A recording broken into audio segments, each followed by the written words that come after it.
नमस्कार साथियों, सभी को। कैसे हैं आप सभी? उम्मीद करती हूँ आप सब बहुत अच्छे होंगे। तो साथियों, शुरू करती हूँ गोविंद पांडे और सरस्वती पांडे के वस्तुनिष्ठ हिंदी साहित्य परंपरा लेखन का पद्य साहित्य, जो हमने कल आधा तो हमने कल पढ़ लिया था। अब आज से हिंदी साहित्य का काल विभाजन और नामकरण आज यहाँ से पढ़ेंगे। हिंदी साहित्य का काल विभाजन और नामकरण। डॉक्टर जॉर्ज ग्रेशन का काल विभाजन। डॉक्टर जॉर्ज ग्रेशन का काल विभाजन। नंबर 1, चारण काल 700 से 1300 ईस्वी। नंबर 2, 15वीं सदी का धार्मिक पुनर्जागरण। नंबर 3, जायसी की प्रेम कविता। नंबर 4, ब्रज का कृष्ण संप्रदाय। नंबर 5, मुगल दरबार। नंबर 6, तुलसीदास। नंबर 7, रीति काव्य। नंबर 8, तुलसीदास के अन्य परवर्ती। नंबर 9, 18वीं शताब्दी। नंबर 10, कंपनी के शासन में हिंदुस्तान। नंबर 11, महारानी विक्टोरिया के शासन में हिंदुस्तान। जॉर्ज ग्रेशन ने सर्वप्रथम हिंदी साहित्य के आरंभिक काल को चारण काल से अभिहित किया। किसने? जॉर्ज ग्रेशन ने सर्वप्रथम हिंदी साहित्य के आरंभिक काल को चारण काल से अभिहित किया। ग्रेशन ने चारण काल के अंतर्गत 9 कवियों पुष्य कवि, कुमार सिंह, केदार सिंह, केदार, कुमारपाल, अनन्यदास, चंद, जगनिक, जोधराज एवं सारंगधर का उल्लेख किया है। ग्रेशन ने अपने इतिहास में केवल प्रवृत्तिगत काल विभाजन किया। ग्रेशन ने कालों का नामकरण एक आधार पर नहीं किया। मिस्र बंधुओं का काल विभाजन। नंबर 1, प्रारंभिक काल। पूर्व प्रारंभिक काल का समय 700 से 1343 विक्रमी संवत। पूर्व प्रारंभिक काल 700 से 1343 विक्रमी संवत और प्रारंभिक काल को उत्तर प्रारंभिक काल 1344 से 1444 विक्रमी संवत। माध्यमिक काल। पूर्व माध्यमिक काल 1445 से 1560 विक्रमी संवत। प्रौढ़ माध्यमिक काल 1561 से 1680 विक्रमी संवत। अलंकृत काल। पूर्व अलंकृत काल 1681 से 1790 विक्रमी। उत्तर अलंकृत काल 1791 से 1819 विक्रमी संवत। और चौथा है परिवर्तन, जो 1890 से 1924 या कहीं 25 भी देखा मैंने, 24-25 विक्रमी संवत। पांचवा वर्तमान काल 1926 विक्रमी से अब तक। आचार्य शुक्ल का काल विभाजन। शुक्ल का काल विभाजन। आदिकाल को वीरगाथा काल संवत 1050 से 1375 और पूर्व मध्य काल को भक्ति काल संवत 1375 से 1700 और उत्तर मध्य काल रीति काल को संवत 1700 से 1900 और आधुनिक काल को गद्य काल संवत 1900 से 1984। ये शुक्ल के अनुसार है। डॉक्टर राम कुमार वर्मा का काल विभाजन। संधि काल संवत 750 से 1100 विक्रम 750 से 1000 विक्रमी संवत और चारण काल को संवत 1000 से 1375 विक्रमी संवत और भक्ति काल को संवत 1375 से 1700 विक्रमी संवत। रीति काल को संवत 1700 से 1900 विक्रमी संवत। आधुनिक काल को संवत 1900 से अब तक। ये है डॉक्टर राम कुमार वर्मा का काल विभाजन। अब डॉक्टर गणपति चंद्र गुप्त का काल विभाजन। आदिकाल सन 1184 से 1350। पूर्व मध्यकाल सन 1350 से 1600 ईस्वी। उत्तर मध्यकाल 1600 से 1857 ईस्वी। आधुनिक काल सन 1857 से अब तक। डॉक्टर नगेंद्र द्वारा संपादित ग्रंथ हिंदी साहित्य के इतिहास के अनुसार काल विभाजन। अब डॉक्टर नगेंद्र का आदिकाल को 7वीं सदी के मध्य से 14वीं सदी के मध्य तक आदिकाल को डॉक्टर नगेंद्र ने, और भक्ति काल को 14वीं सदी के मध्य से 17वीं सदी के मध्य तक, और रीति काल को 17वीं सदी के मध्य से 19वीं तक, आधुनिक काल 19 सदी के मध्य से अब तक,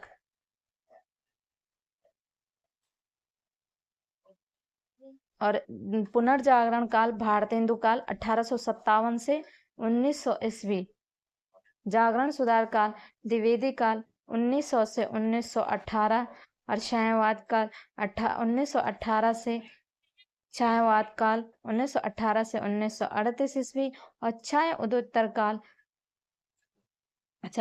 काल और प्रगति प्रयोग काल 1938 से 1953 ईस्वी, नवलेखन काल 1953 ईस्वी से अब तक। डॉक्टर बचन सिंह का काल विभाजन।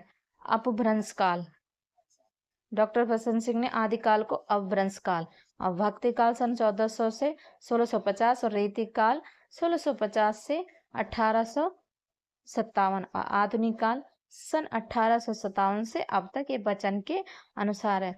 आदिकाल का नामकरण, नाम और प्रयोक्ता। चारण काल जॉर्ज ग्रेशन ने रखा। आदिकाल का नाम चारण काल किसने रखा? जॉर्ज ग्रेशन ने। जॉर्ज ग्रेशन के अनुसार। प्रारंभिक काल मिश्र बंधु। और बीजवपन काल आचार्य महावीर प्रसाद द्विवेदी। और वीरगाथा काल आचार्य रामचंद्र शुक्ल। सिद्ध सामंत काल पंडित राहुल सांकृत्यायन। और वीर काल आचार्य विश्वनाथ प्रसाद मिश्र। संधि काल एवं चारण काल डॉक्टर राम कुमार वर्मा। और आदिकाल हजारी प्रसाद द्विवेदी। और आधार का सुमन राजे। ये नामकरण है आदिकाल के नामकरण। और रीतिकाल का नामकरण, नाम और प्रयोक्ता। रीतिकाल का नामकरण रीति काव्य रखा जॉर्ज ग्रेशन ने। और अलंकृत काल मिश्र बंधु ने। और रीतिकाल आचार्य रामचंद्र शुक्ल ने। और श्रृंगार काल आचार्य विश्वनाथ प्रसाद मिश्र ने। कला काल रमाशंकर शुक्ल रसाल ने। ये रीतिकाल का नामकरण रखा गया इन लेखकों द्वारा। और डॉक्टर उदय नारायण तिवारी, डॉक्टर गोविंद त्रिगुणायत और डॉक्टर महेंद्र नाथ दुबे द्वारा भाषा की दृष्टि से किया गया काल विभाजन। नंबर 1 पृष्ठभूमि। अवहट काल, उन्मेष काल भाषा ब्रजबोली, पुरानी ब्रजी, कौरवी या खड़ी बोली एवं अवधि काल। और पूर्व भाग ब्रजभाषा अवधि काल, उत्तर भाग खड़ी बोली काल। आदिकाल की पूर्व पीठिका। आचार्य रामचंद्र शुक्ल द्वारा वर्णित आदिकाल के संदर्भ में प्रमुख कथन। ये किसके द्वारा है? शुक्ल द्वारा कथन है।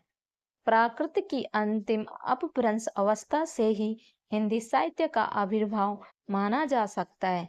हिंदी साहित्य का आदिकाल संवत 1050 से लेकर संवत 1375 तक, अर्थात महाराज भोज के समय से लेकर हमीरदेव के समय के कुछ पीछे तक माना जा सकता है।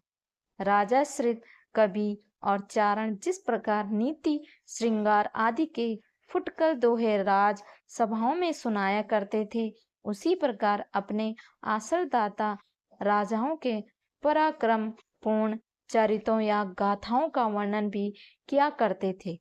यही प्रबंध रासों के नाम से पाए जाते हैं, जिसे लक्ष्य करके इस काल को हमने वीर गाथा काल कहा।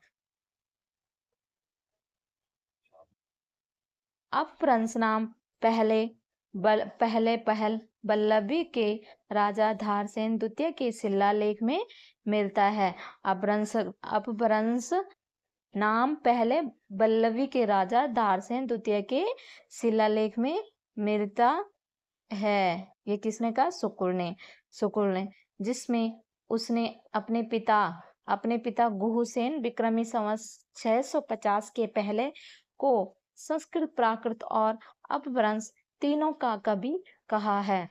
सिद्धों की उद्धृत रचनाओं की भाषा देश भाषा में से अपभ्रंश या पुरानी हिंदी की काव्य भाषा है।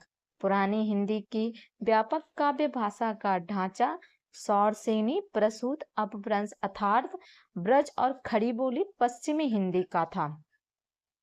यहाँ पे ये वाला कथन बहुत इंपॉर्टेंट है। आध्यात्मिक रंग के चश्मे आजकल बहुत सस्ते हो गए। आध्यात्मिक रंग के चश्मे आजकल बहुत सस्ते हो गए। उन्हें चढ़ाकर जैसे कुछ लोगों ने गीत गोविंद के पदों को आध्यात्मिक संकेत बताया है, वैसे ही विद्यापति के इन पदों को भी यश शुक्ल ने, ये बहुत मोस्ट इम्पोर्टेंट लाइन है, ये वाला कथन बहुत इंपॉर्टेंट है, ये इसको जरूर याद करके रखना। इसमें महत्वपूर्ण पंक्तियां हैं। जो जिण शासन भाषियों सो भई कहियण सारू, जो पालय सही भाव करी सो सरी पावे पारो।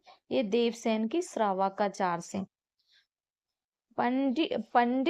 पंडित सहल संत बखाणे, देही रुद बसंत न जान, अमण गमन न तेन विखंड्य, तो भी लजाया भयण है पंड्य। ये सरप्पा की है। जही मन पवन न संचरई, रवि शशि नाही पवेश, तही वत चित विषाम करूं, सरेह कहिए उवेश। ये सरप्पा के। घोर आधारे चंदमणि, जिम उजाय करे, परम महासु ऐसु कणे, दुरहि अशेष हरे। सरप्पा ये वाली पूछी जाती है। कावा तरोवर पंच विडाल, ये लोईपा की है। भाव न होय अभाव न जाय लूहिपा, सहजे थर करी वारणी साध विरूपा, एकण किंजय मंत्रण तंत कणप्पा, हालो डोंबी तो पुछिमी सद्भावे, सद्गुरु पाए जय पुण जिण उरा कणप्पा। भला, अब ये वाली बहुत इंपॉर्टेंट है, ये हेमचंद्र की पूछी जाती है। भला हुआ जो मारिया हेमचंद्र, भला हुआ जो मारिया हेमचंद्र, पिय संगमी कहु निधनी हेमचंद्र, गंगा जमुना मांझे बहिरे नाई डोंबिपा, नगर बाहिरे डोंबी तुहेरी, कुड़िया छय छोय जाय सो बहा नाड़िए कणप्पा, जिमि लोग विलिजई पानी ए तिमि धरणी लय चित कणप्पा। ये इम्पोर्टेंट है। यहाँ पे विद्यापति की पंक्ति है, बहुत मोस्ट इम्पोर्टेंट है। देसिल बयाना सब जन मिठा, तह तैसन जपो अवहट्टा। ये विद्यापति के। हिंदू बोले दूरी निकार, छोटे तरुका भभकी मार। ये विद्यापति के कीर्तिलता से। मनहु कला ससुभान कला, 1600 बनिए बिगसी कमल स्त्रिग भ्रमर, वेणु खंजन मृग लूटिए पृथ्वीराज रासों से।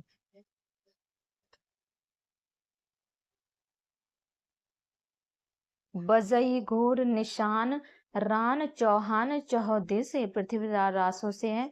उटिट राज पृथ्वीराज बाग, मनोलग वीर नट, पृथ्वीराज रासों से है।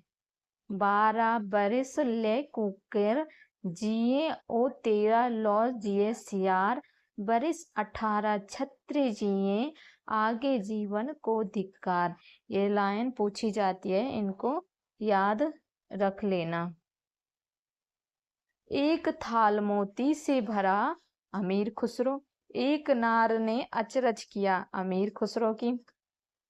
गोरी से सोए सेज पर मुख पर डारे केस अमीर खुसरो के, मेरा जोबना नवेलरा भयो है गुलाल अमीर खुसरो की है। जेहाल मिसकी मकुन तगाफुल दुराए नैना बनाए बतियां अमीर खुसरो के। सरस वसंत समय भल पावली विद्यापति की पदावली से है। काली कहल पे सांझ हिरे जाइब मैं मरूं देश विद्यापति के पदावली से ये पंक्तियां। महत्वपूर्ण तथ्य है प्राकृत भाषा हिंदी का तात्पर्य है प्राकृत की रूढ़ियों में बहुत कुछ बद हिंदी। कवि विद्यापति ने 2 प्रकार की भाषा का प्रयोग किया। पुरानी अपभ्रंश, एक तो पुरानी अपभ्रंश का और दूसरा है बोलचाल की देसी भाषा का। गाहा या गाथा कहने से प्राकृत का बोध होता है और दोहा या दूहा कहने से अपभ्रंश या लोक प्रचलित काव्य भाषा का बोध होता है। भरत मुनि विक्रमी तीसरी सती ने नाट्यशास्त्र में अपभ्रंश नाम ना देकर लोक भाषा को देश भाषा कहा। किसने? भरत मुनि ने अपभ्रंश नाम को ना देकर लोक भाषा को देश भाषा कहा। क्या कहा? देश भाषा कहा। अपभ्रंश या प्राकृता भाषा हिंदी की रचना विक्रम की 7वीं शताब्दी से होने लगा था। 84 सिद्धों के नाम ये हैं: लुहिपा, कायस्थ, लीलापा, विरूपा, डोम्बिपा क्षत्रिय, सब्रपा क्षत्रिय, सरप्पा ब्राह्मण, कंकालिपा शूद्र, मोनुपा मीनुपा मछुआ, गोरछपा चौरंगीपा राजकुमार, वीणापा राजकुमार, शांतिपा ब्राह्मण, तंतिपा तंतुआ, चमारिपा चर्मकार, खड़गपा शूद्र, नागार्जुन ब्राह्मण, कणप्पा कायस्थ, कर्णरिपा थगनप्पा शूद्र, नरोपा ब्राह्मण, सलीपा शूद्र, तिलोपा ब्राह्मण, छत्रपा शूद्र, भद्रपा ब्राह्मण, दोखदिम्पा अजोगिपा गृहपति, कालपा धोम्बिपा धोबी, कंकड़प्पा राजकुमार, कमरिपा डेंगिपा ब्राह्मण, भदेपा तंथेपा शूद्र, कुकरिप्पा ब्राह्मण, कुचिपा शूद्र, धर्मपा ब्राह्मण, महीपा शूद्र, अंचतिप्पा लकड़हारा, भलहप्पा क्षत्रिय, नलिनप्पा फुसुकिप्पा राजकुमार। इंद्रभूति राजा, मेकोपा वाणिक, कुठालिपा कमरिप्पा लोहार, जलंधरप्पा ब्राह्मण, राहुलप्पा शूद्र, मेदिनीपा धरवरिपा धोकरिपा शूद्र, पंकजप्पा ब्राह्मण, घंटप्पा क्षत्रिय, जोगिपा डोम, चेकुलिपा शूद्र, गुंडरिपा चिड़ीमार, लुचिकप्पा ब्राह्मण, निर्गुणप्पा शूद्र, जयनता ब्राह्मण, चरपटिप्पा कहार, चंपकंपा विघ्नप्पा शूद्र, भलिप्पा कृष्णघृत वाणिक, कुमरिप्पा चौरिप्पा मणिभद्रा योगिनी, गृहदासी मेखलप्पा योगिनी, गृहपति कन्या, कनकलप्पा योगिनी, गृहपति कन्या, कलकलप्पा शूद्र, कांतिलीपा दर्जी, दहुलीपा शूद्र, उत्थलिपा वैश्य, कपालप्पा शूद्र, किपलप्पा राजकुमार, सागरप्पा राजा, सर्वक्षपा शूद्र, नागभूतिपा ब्राह्मण, दारिकप्पा राजा, पुतुलिपा शूद्र, पनहप्पा चमार, कोकालिपा राजकुमार, अनंगप्पा शूद्र, लक्ष्मीकरा योगिनी राजकुमारी, समुदप्पा भालीपा ब्राह्मण, ये 84 सिद्ध। सिद्धों में सबसे पुराने सरा सरोज वज्र भी नाम है। सिद्धों में सबसे पुराने कौन है? सरा सरोज वज्र भी नाम है। महासुख, ये सिद्धों में सरोज वज्र नाम किसका है? सरप्पा का। महासुखवाद का प्रवर्तन वज्रयान शाखा में हुआ और महासुख का अर्थ है आनंद स्वरूप ईश्वरत्व, प्रज्ञा और उपाय के योग से इस महासुख दशा की प्राप्ति मानी गई है। गोरखनाथ का नाथ पंथ मूल रूप से वज्रयान शाखा का ही एक रूप है। गोरखनाथ ने पंतजलि के उच्च लक्ष्य ईश्वर प्राप्ति को लेकर हठ योग का प्रवर्तन किया। वज्रयान सिद्धों का लीला क्षेत्र भारत का पूर्वी भाग था। गोरखनाथ ने अपने ग्रंथ का प्रचार देश के पश्चिमी भागों में विशेषकर राजपूताने और पंजाब में किया। नाथों की संख्या 9 माना गया। लोग इन्हें नवनाथ भी कहते हैं। गोरख सिद्धांत संग्रह में इनका नाम निम्न क्रम में बताया गया है: नागार्जुन, जड़ भरत, हरिश्चंद्र, सत्यनाथ, भीमनाथ, गोरक्षनाथ, चरपट, जलंधर और मलायर्जुन। तो साथियों, आज हम यहीं तक पढ़ेंगे। कल से अपभ्रंश साहित्य पढ़ेंगे, अपभ्रंश साहित्य वाला। आज यहीं तक खत्म हो जाएंगे, यहाँ तक पढ़ेंगे, कल इससे आगे पढ़ेंगे।